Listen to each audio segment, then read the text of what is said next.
বিরতির পর স্বাগত। রাজ্যে প্রতিনিয়ত অসাধু ব্যবসায়ীরা নেশার রমরমা বাণিজ্য চালিয়ে যাচ্ছে। তারই ফলে দেখা যাচ্ছে যুব সমাজ নেশার করাল গ্রাসে ধাবিত হচ্ছে।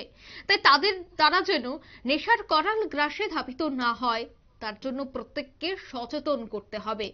সচেতন করতে বিভিন্ন পদক্ষেপ, বিভিন্ন র্যালি, বিভিন্ন শিবিরের আয়োজন করা প্রয়োজন। তাই আজ দেখা গেছে প্রাচ্য ভারতী উচ্চতর মাধ্যমিক বিদ্যালয় এবং মুখ্য স্বাস্থ্য আধিকারিক অফিস পশ্চিম ত্রিপুরা সহায়ক একটি নেশা বিরোধী শোভাযাত্রার আয়োজন করা হয়। শোভাযাত্রাটি মূল প্রাঙ্গণ থেকে বের হয়ে ধলেশ্বর এলাকার বিভিন্ন পথ পরিক্রমা করে পুনরায় বিদ্যালয় প্রাঙ্গণে এসে শেষ হয়। তাদের মূল উদ্দেশ্য ছিল সাধারণ মানুষকে সজাগ রাখা, সাধারণ মানুষকে এই নেশার করাল গ্রাস থেকে সরিয়ে আনার জন্য সচেতন করা।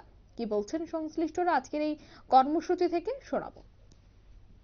আজকে আমরা প্রাচ্যভারতী বিদ্যালয়ে বিশ্ব তামাক বিরোধী দিবস আমরা জানি 21শে মে অনুষ্ঠিত হয়। সেই সময় আমাদের বিদ্যালয় ছুটি ছিল, গ্রীষ্মকালীন ছুটি। তার জন্য আজকের দিনটাকে আমরা বেছে নিয়েছি তামাক বিরোধী সংকল্প ঝাঁটা হিসাবে। স্বাস্থ্য দপ্তরের উদ্যোগে আমরা আজকে প্রাচ্যভারতী বিদ্যালয়ের সমস্ত ছাত্রছাত্রীরা, শিক্ষক শিক্ষিকারা, আমার পাশে আছেন আমার ম্যানেজিং কমিটির ভাইস প্রেসিডেন্ট, আমরা এবং সবাই মিলে আমরা আমাদের বিদ্যালয়ের চারপাশ এলাকায় আমরা একটা সংকল্প ঝাঁটা হিসাবে একটা র্যালির আয়োজন করেছি। এই র্যালিতে আমরা এলাকাবাসীকে আমরা অবহিত করব যাতে প্রত্যেকে তামাক বর্জন করে, তার জন্য আমাদের এই ঝাঁটা। আমি প্রাচ্যভারতী বিদ্যালয়ের প্রধান শিক্ষক শ্রী সুবিদ্য বর্মা।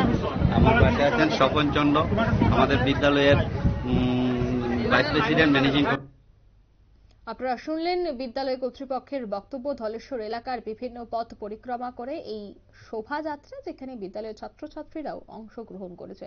বিশ্ব তামাক বিরোধী দিবসকে কেন্দ্র করে এই সচেতনতা শিবির বলে জানাচ্ছেন বিদ্যালয় কর্তৃপক্ষ। তুমি পারবে ছাড়তে নেশা, আমাদের বিশ্বাস তো আমাদের আশা, এই স্লোগানকে সামনে রেখেই এই র্যালির আয়োজন, যেখানে কচিকাঁচা ছাত্রছাত্রীরা এই র্যালিতে অংশগ্রহণ করেছেন। নিয়ে নিতে ছোট্ট একটি বিজ্ঞাপন বিরতি, সঙ্গে থাকুন।